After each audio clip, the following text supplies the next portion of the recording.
నమస్తే. Welcome to Suman TV. నేను మీ యామిని. ప్రస్తుతం మనతో ఉన్నారు ప్రముఖ ఆధ్యాత్మికవేత్త, ప్రముఖ జ్యోతిష్య వాస్తు పండితులు మాడుగుల శివప్రసాద్ గురుగారు ఉన్నారు. వారితో మాట్లాడదాం. నమస్కారం గురుగారు. ఆశీర్వచనం తల్లి. గురుగారు, ఈ నెలలో అసలు మిథున రాశి వారికండి ఏ విధంగా ఉంటుంది? అలానే వీళ్ళకి సంబంధించిన పరిహారాలు అంటే ఏంటండి? తాకట్టులో ఉన్న బంగారాన్ని విడిపించి ఆ రోజు ఆన్లైన్ రేటుకే మేము కొంటాం. Sharma gold company. శ్రీ మహాగణాధిపతయ నమః. ఐం మహాసరస్వత్యే నమః. శ్రీ లలితాంబికాదేవియే నమః. మిథున రాశి వాళ్లకు ఈ ఫిబ్రవరి మాసం అంతా ఎలా ఉంటుంది అంటే, వీళ్ళు కొంచెము ఈ మాసము మొదట్లో మాకేమిటో పోయిన నెల అంతకుముందు బాగుంది, చాలా కాలము నుంచి మేము ఇబ్బంది పడుతున్నాము, కొంచెము బాగుందిలే అని అనుకునేటప్పటికీ కొంచెం ఏదో మనకు కొంచెం ఇంకా జరగాల్సినవి జరగలేదే, ఇంకా ఎందుకు ఆలస్యం అవుతుంది అనేటువంటి ఆలోచనతో ఉంటారు. మొదటి వారంలో ఉంటే ఉండవచ్చునేమో, కానీ చాలా యోగవంతంగా ముందుకు వెళ్ళటానికి అవకాశాలు ఉన్నాయి. వీళ్ళకు ఎప్పుడో చేసినటువంటి దానికి ప్రతిభ అనేటువంటిది ఇప్పుడు ఈ నెలలో వీళ్ళకు రాబోతున్నది. అంటే గుర్తింపు. ప్రతిభ దేని ద్వారా? గుర్తింపు.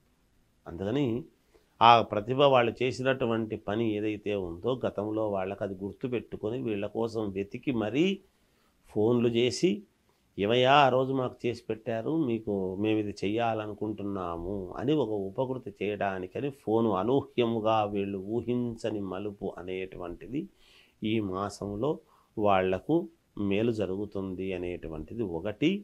నిరంతర ఆలోచనలతో నేను ఎలా ముందుకు వెళితే ఎదగగలను అనేటువంటి ఆలోచనతో ముందుకు వెళ్ళాలి అనేటువంటి ప్రయత్నాలు వీళ్ళు చేస్తూనే ఉంటారు. చాలా వరకు కలిసి వచ్చేటువంటి అంశముగానే ఉన్నది ఇక్కడి నుంచి. అంటే రేపు ఉగాది పండుగ నుంచి ఇంకా మహర్దశ పట్టబోతున్నది వీళ్లకు వాస్తవానికి.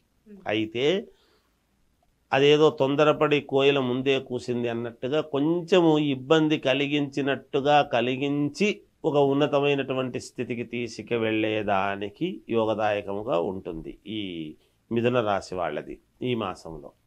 వ్యాపారాలు చిన్నవి అవి దాని దగ్గర నుంచి పెద్దవి వరకు చేసుకునేటువంటి వాళ్లకు యథావిధిగా లాభాలతోనే పనులు చేసుకుంటారు. ఉద్యోగాలు చేసుకునేటువంటి వాళ్లకు మీకు పలానప్పుడు ప్రమోషన్ వస్తుంది, ఆ లైన్లో మీరున్నారు అనేటువంటిది తెలియడము కానీ, లేదా అనూహ్యముగా మిమ్మల్ని మార్చబోతున్నారు ఉన్నతమైనటువంటి స్థితికి అనేటువంటి విషయాలు తెలియటము కానీ, లేదా శాలరీ పెరగటం అనేటువంటిది కానీ, ఇలాంటివి ఏవో కొన్ని శుభమైనటువంటి వార్తలు విని సంతోషించేటువంటి విధానంగా ఉంటుంది.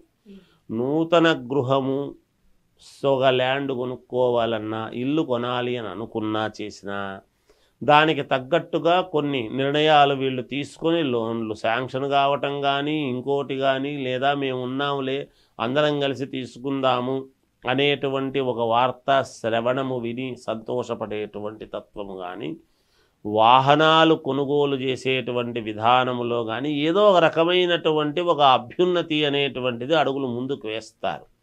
ఖచ్చితంగా మిథున రాశి వాళ్లకు చాలా యోగవంతముగా అనుకూలవంతముగానే ఉన్నది. వీళ్లకు కూడా సినిమా రంగములో ఉండేటువంటి వాళ్లకు కూడా మంచి పేరు ప్రతిష్టలు రావటము, చిన్నదానికే పెద్దగా హైప్ రావటము, అనుకూలవంతమైనటువంటి ఇది రావటము, కొన్ని చిన్న ఇబ్బందులు ఉన్నప్పటికీ పడినప్పటికీ మేలు జరిగే విధంగానే ఉంటుంది సినిమా వాళ్లకు కూడా.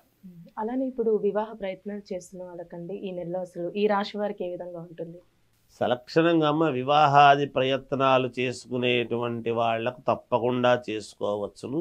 ఆ ప్రయత్నాలలో భాగంగా ఒక్క మిథున రాశి వాళ్లకు ఇప్పుడు ఈ మే నెల నుండి మంచి సదవకాశముగా ఉన్నది, మేలు జరుగుతుంది గాక అనేటువంటిది. కానీ ఆ దశగా వీళ్ళు ప్రయత్నాలైతే ఈ మాసంలో చేయవచ్చును, చేసుకుని దానికి అనుకూలమైనటువంటి నిర్ణయాలు తీసుకోవచ్చు. ఎటువంటి ఇబ్బంది ఢోకా ఉండదు గాక.